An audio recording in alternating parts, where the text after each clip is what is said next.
Friday morning. I'm on the baler today, and Morgan's just crossing the road with the S series. We'll get a little video of it working, I think, and then I'll get the baler ready. Actually changed the plan. There's some straw still left out in the field, and the mist with the drilling down this edge is a bit weedy, so won't spraying really before it's worked. But it's got some pretty big ruts along there and over there from when it was wet, so we're going to have to level it. Here's the first tool out. You can't see the scale of it on the camera.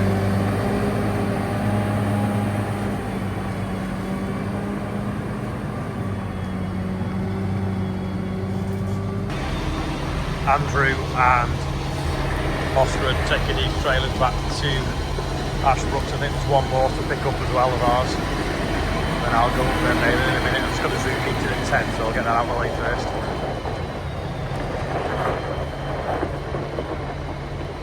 Right, I've got fuel. Dad's got his coat on.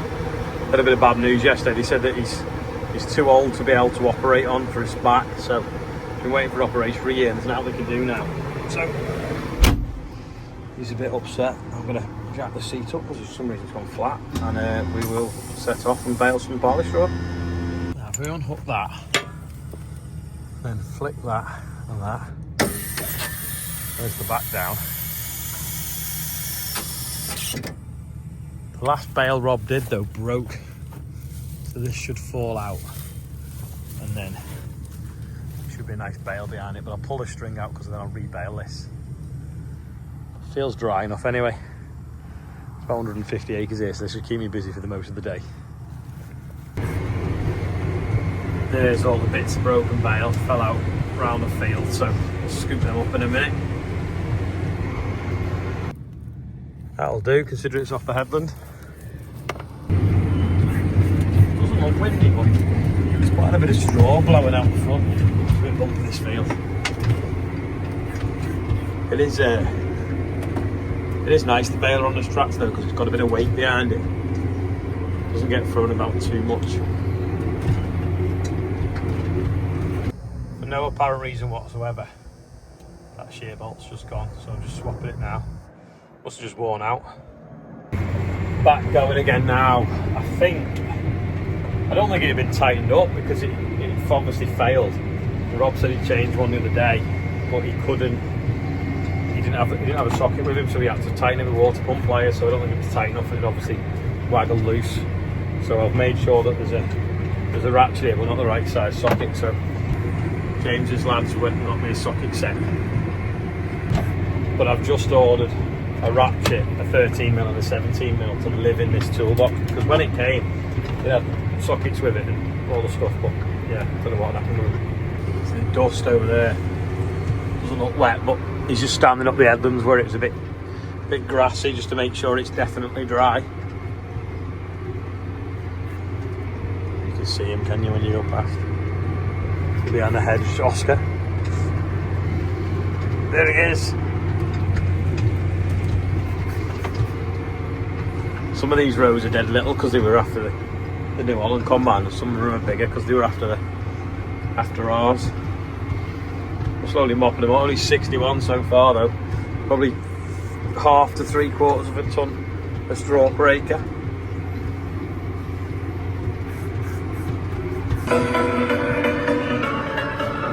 Name the tune. Oh, the radio's gone off.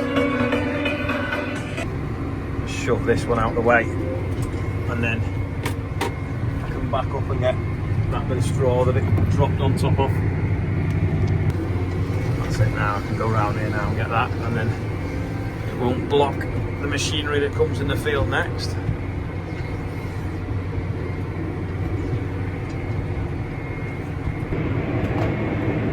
Still baling, but had some good news. So guy Dan Neidle, tax expert that advises the Treasury, when the budget first came out, he agreed with Rachel Reeves and what she was saying and put some stuff on Twitter.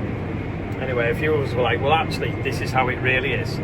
Anyway, we had a Zoom meeting with him in November, a week or two after the big rally, because he basically looked at the numbers and realised that it wasn't going to work and it was going to damage farms.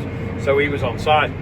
So after several Zoom meetings and different phone calls, and him talking to Jeremy Moody as well with different figures that he had from the Country Land Valuers Association, he said he was working on something and he thought that we'd like it. Anyway, he's been a bit quiet recently because he's been on with it. He's put it out on Twitter today, and it's not perfect for everyone, but it's perfect for a lot of people. It talks of raising the threshold from 1 million to 5 million, and if you're married to 10 million. It talks of if you basically your main assets are derived from agriculture, not from other things, you get a better exemption as well. It's quite complicated, but it looks like it does protect the family farms, especially the smaller ones, and the bigger ones. There's things that they can probably do as well, gifting things sooner, and it certainly takes a lot of people out the eye of the storm, and seems very, very sensible. The best thing is the Treasury are aware of it and have kind of what's the word? I don't know what the word is, but recently when we've been talking to people from the Treasury, the language has been different, and it's probably because they were aware of what Dan was working on. So we've come a long way since that very first Zoom meeting with me, Jeremy Clarkson, Martin and Ali. But he's been very, very helpful, and he's a very, very clever guy, and really understood the damage that the current policy would do, and the solution that he's coming up with is probably better than the clawback mechanism in some ways. Yeah, so good news really. The only thing is we've obviously got to get the Treasury to adopt it, but they'd be stupid not to. I know they are stupid, but they would be stupid not to. So yeah, he's been a bit quiet the last few weeks, but he said he had to wait for the Certas report to come out first. Yeah, so yeah, we're pleased, and it's on Twitter. I'll put a link below this video if you want to go and read it. It is a heavy read, but actually Martin spoke to him on the phone because I was under the baler, fixing a string, and he explained it in a bit more detail. It's good. So yeah, positive day really. All the hard work and backwards and forwards to London and getting them to listen has meant that we may see some change soon. I mean, we can't celebrate just yet, but it definitely looks to be a very, very good step in the right direction. They're chasing me now out of the field. Oh yeah, comms working properly in that. Hello as well. See Oscar over there with his beacons on in the field. Josh.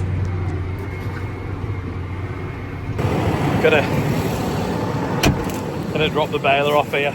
Sorry, no, I'm not gonna drop the baler off. I'm just about to drop the baler off, but I need to put string in it tomorrow. This field was cut by the Macdon.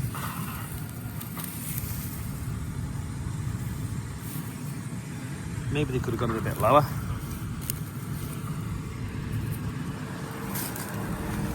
Yeah, probably wanted cut a week or two ago, this, before that wind.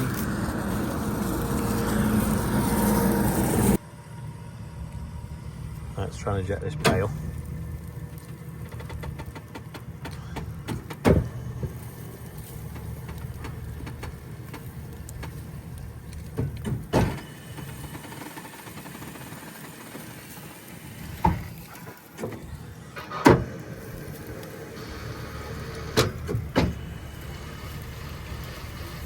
Whee! There we go.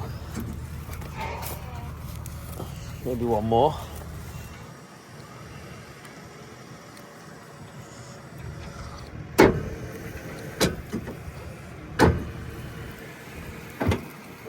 Tiny bit more. It's hard to do with one hand.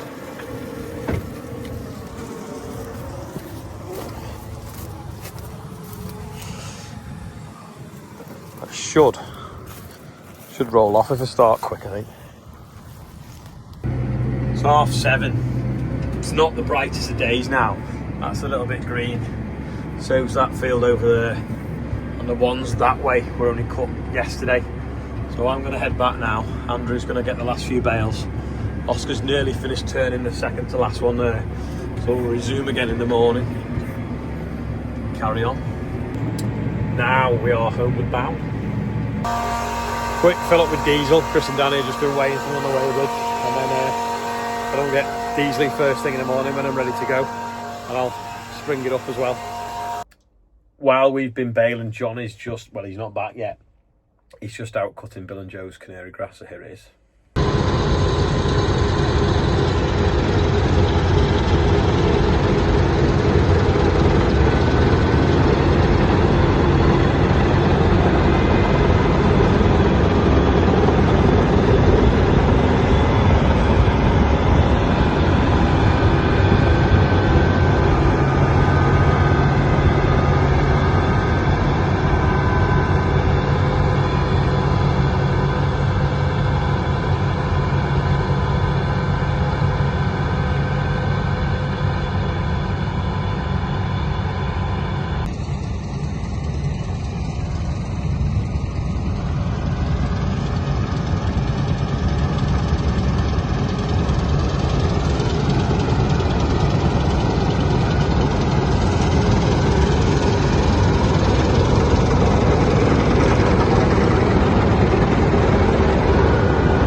All finished now. We've got a soft tyre. So we're just using the combine.